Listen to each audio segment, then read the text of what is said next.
You are listening to Super Yacht Radio. Hello and welcome to the Super Yacht Radio. My name is Walter and today I'm in Monaco meeting the CEO of Gulfcraft Company, Erwin Bamps. Hi Erwin, it's a great pleasure meeting you here.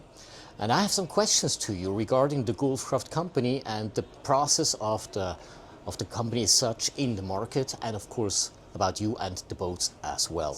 You are not very new to the company. You have been already the CEO of the Gulfcraft Company, and then you went away for 7 years. This we call the critical 7 years. And then you came back. What was it that you came actually back to the Gulfcraft Company as a CEO? Well, the company is now 43 years young, and I was very honored to be part of its history. For 17 years I've been able to contribute to its globalization and to its ambition to build ever larger and more sophisticated boats and yachts. I may be a returning CEO, but it may be the same seat and the same desert we're returning to, same company, but it's a very different challenge. So where initially when I came in, it was almost a 20-year young startup with a very globalized ambition about building bigger yachts and bringing them to the world rather than to the region at the time only. Today, the company's ambition is to strengthen the international presence of its products and to take everything to a next level. So it's not at all a startup at this phase, but it's about building a sustainable growth model that is truly global. Well, that's an awesome step that you are going into now with the company for the future, to go further into the market. Now, as you have been 7 years away, in these 7 years you did something different, and actually you learned a lot. I made some research as much as I could, which is not too much for these 7 years, but nevertheless good enough to get a little picture. But tell me, what points are the most important learnings that you bring into that company with those 7 years being apart? Well, when I went to body yacht construction with Gulfcraft, I was in the Middle East, looking at the world from the Middle East. And having been given the opportunity to work for 7 years in Europe at the center of the yacht and boat manufacturing industry in Europe, it has allowed me to have a different view of the industry, make a lot more and different connections. And there was also an ability for me to study well the distribution model. The group I worked for over the last 7 years became strong through its distribution itself worldwide. And that has given me different insights on what was missing or what could be further developed in Gulfcraft.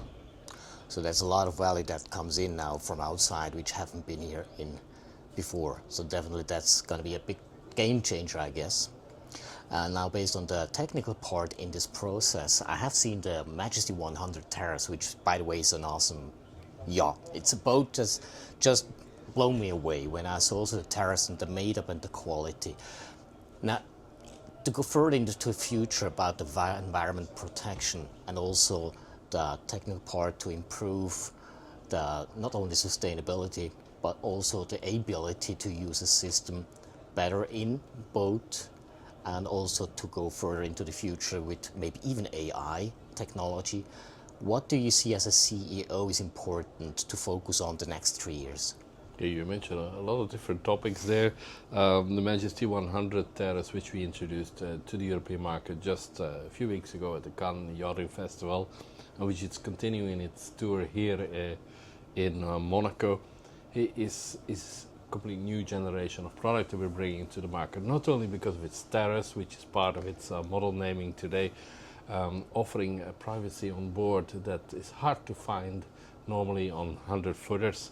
While you increase in size of the vessel and luxury and fit and finish, normally you lose a little bit of a privacy because you need to increase your number of crew on board.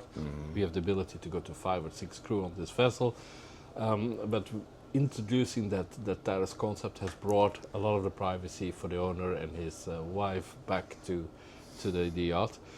And if you look at the interior design, which was done by Fathom Studio in the Netherlands, you see that we focused a lot on the light interior, the openness, the view of the ocean, And if you notice also the colors we've used and the interior decoration of furniture, you see that we're building more and more houses on the water, villas on the water, and less it reminds of your typical boat or yacht as we have seen it over the past few decades. So there's a lot of focus on building a home away from home, welcoming people to see this as real estate, but not on land, on water. That's on the Majesty 100.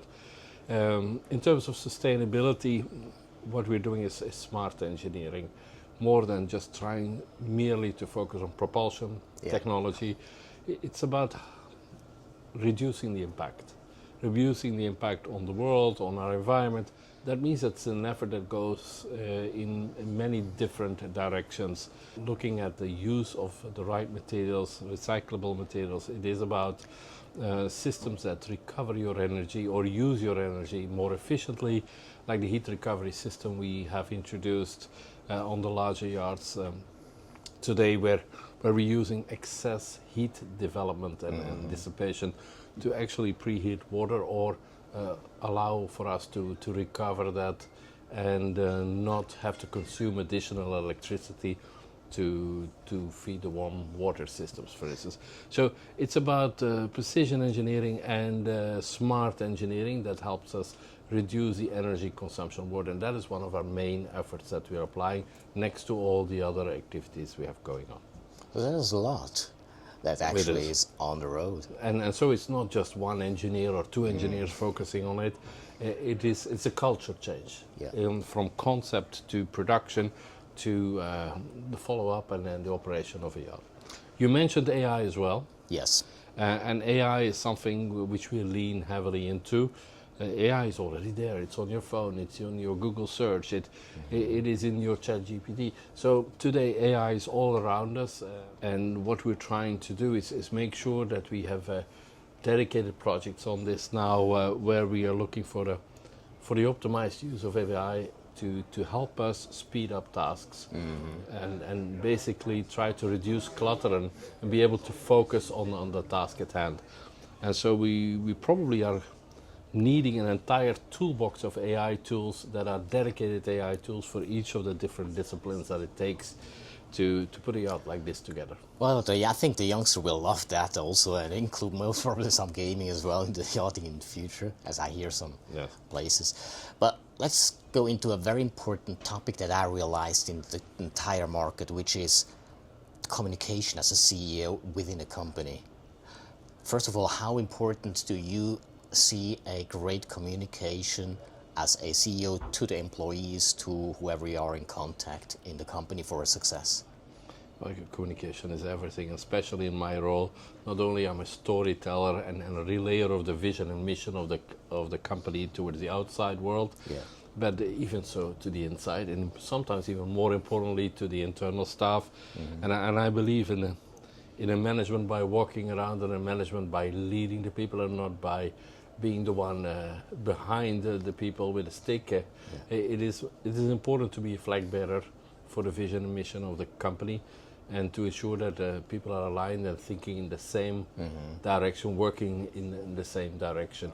There are so many opportunities in the market, and it is important to identify the most important ones to focus on and align everybody in that same direction. Well, what I can realize is the made-up of the boat, even in the details, to the way how I feel you are as a person. It comes together. That means for me is kind of a way you communicate and you act and behave. It gives a good feeling and gives also authority, but an authority that I feel like it is a supportive one, which is very important in the leadership position. I have to give credit where credit is due. This yacht was designed before I joined the group, but it is reflective of the same values that I believe in and the same priorities that I put forward. But what you see here is something that has come to fruition in the last 12 months. And so I'm very proud that I can present what I see as a vision for the company, and that it aligns so well with what the company is putting out today and showing to the market today. Awesome. There are two questions left. One is, where do you see as the CEO of Gulfcraft the company in the next 3 to 5 years?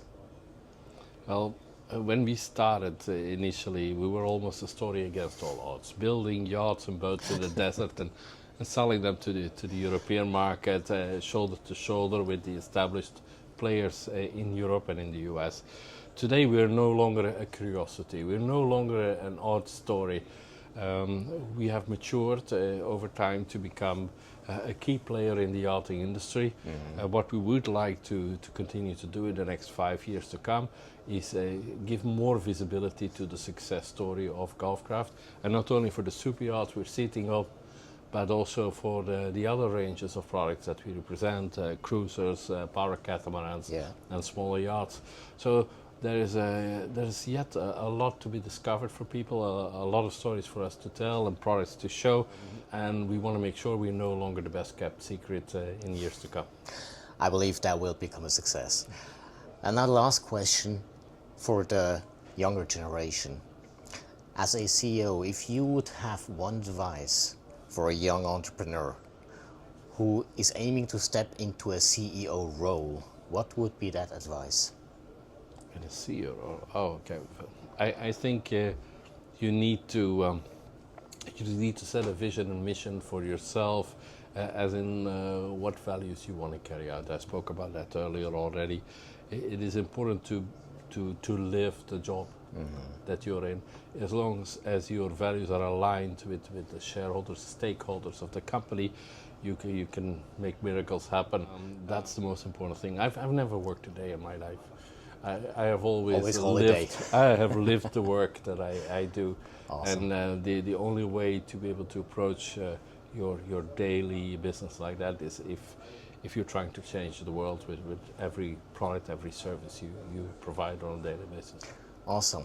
Well, that's a lesson for you if you are a young entrepreneur heading it towards to be a CEO or leading a company.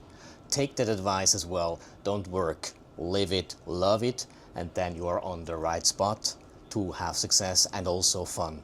Well, that was SYR Radio with Erwin Bamps, CEO of Gulfcraft Company, here in Monaco on a beautiful day. Thank you very much, and looking forward for the next one. Erwin, thank you very much. Thank you.